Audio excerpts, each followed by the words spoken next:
What's up, everybody? Today we're going to talk about the good and the bad and a little bit of observations on the recent paintball on ESPN that was live. Coming to you from the most magical place on earth, Walt Disney World in Orlando, Florida. We are live in the stadium at ESPN's Wild World of Sports. Welcome to ESPN 8 The Ocho. And also welcome to Major League Paintball's 3vs3 World Championship, brought to you by the NXL. The top 4 teams in the world are here to fight it out in an intense paintball gunfight battle. Starting with the good, they were very fast points. It was a lot of fun to watch. It was very action-packed, a lot of movement. And because of this, I was surprised because one of the things that's never accurate on Go Sports is actually on the top there's a little kill count where it shows the little bodies, and they never are accurate on Go Sports, but on this, if somebody died, it was quick. They got it right out there, and that was accurate. The scoreboard was, and the graphics, that was always working and actually functioning correctly, because Go Sports not always the best at that, unfortunately. And I think that might be because ESPN was doing stuff with it, but I could be wrong. It was a very good-looking event, and there was like a good crowd, and there was cheering, and you could hear it, and that was really good and nice, so that people could see that there's actually an audience for this sport, and that a lot of people enjoy it and actually care. I think that's Scott Stewart now on the snake side. And with that, like, the finals was very back and forth. Impact won 6-5, and it was kind of down to the wire, so that was really good showing the excitement of our sport in an hour time slot with commercials. I don't know if it was only like 40 minutes of airtime, something like that. Having that back-forth battle, high-paced excitement was really good. It might have been a little too high-paced. We'll get to that in a little bit. And I say that because like Matty Marshall and Todd Martinez were the announcers. No person that was from ESPN that didn't know what they were talking about. But because the time was always running with a 30-second pit time, they didn't really have enough time to discuss what was going on, and I wish that was extended a little bit more, but we'll get to that in a little bit. There was a sidelines announcer, and he was pretty good, but they barely showed anything with him. It was like 1 or 2 30-second snippets, maybe a little longer, and I think they could have utilized him a little more, but it's all in time constraints and stuff, so it is what it is. This time it was on a significantly better time slot. Yes, it was on a Friday, and it was at like 9 or 10 a.m., depending where you were. I think it was 9 a.m. here, and that's way better time slot than what we got the last time, where it was like Tuesday at 1 a.m., so significantly better. More people probably just watched it because of that alone.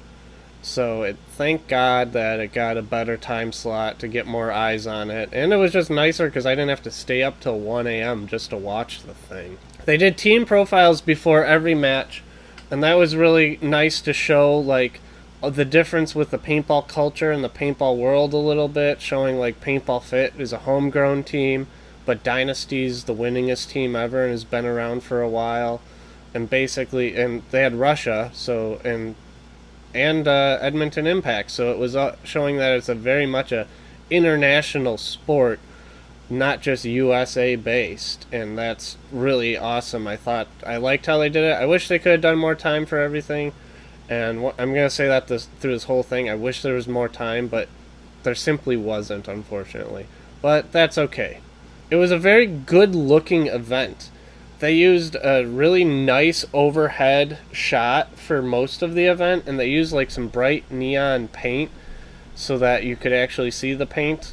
I wish they would have used more camera angles, and they tried to, but I think because it was too fast-paced and there was a bunch of little things here and there that they just couldn't use anything other than the big overhead. But most sports use the big overhead. If you watch like football or hockey or basketball, anything, it's usually the big overhead and then they quick point to it. So if they use like paintball oriented cameramen, people that really knew paintball, it could have been a little better, but I thought it was great either way. moving on to the bad, and there's really not a whole lot of bad points, but it was a little bit too fast paced, and non-paintball people didn't, like, they had trouble knowing what was going on. It was a lot of just running around, running and gunning stuff. There wasn't really lanes or locking stuff down. And I get it, they only had 2 pods and a hopper, so you're not going to be posted up just blasting a spot for too long. But if they maybe gave them 3 to 4 pods, maybe, I think 3 might be the sweet spot, but and gave a little bit more time or something, it wouldn't have been so runny around, and it would have been more true to actual paintball. I think the 3v3 for the NXL that they just did as the experiment for the Ohio event was really done well, so I think that if they kind of combined the two, it would work out. But it was an experiment, this whole thing, so I'm not really complaining about anything.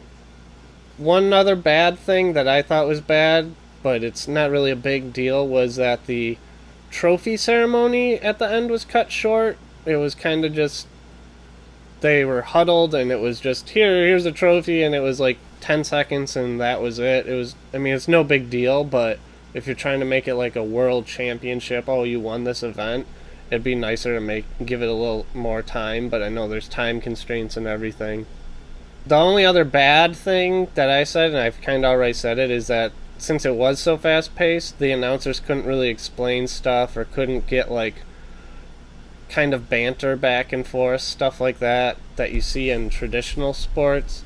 Maybe if this was a true paintball match where it was like, say, only Dynasty versus Impact, and it was a 40-minute game, then something like that could happen. But since the games were so short, and they crammed 3 games into the time frame, so the only complaints are basically because it was a time constraint, but it was on live television, and it was live, so that's something to think of.